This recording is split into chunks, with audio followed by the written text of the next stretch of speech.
Hello mami, so for today's video, share ko sa inyo yung ganap ko ngayon.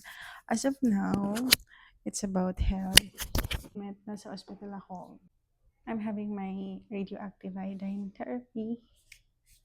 Kasi nga meron akong hyperthyroid. And then hyperthyroid Graves' disease. And today is my third day. Third day na siya.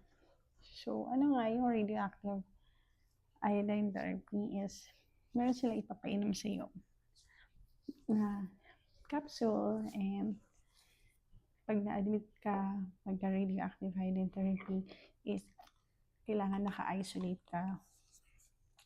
Bawal na meron kang kasama sa loob ng kwarto because of the radiations.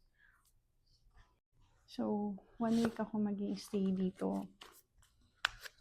Wala naman akong nararamdaman after ko mag-take nung capsule na yun. Day 1 ko na nag-take na ako. So, ito. Pero syempre, skincare is life tayo.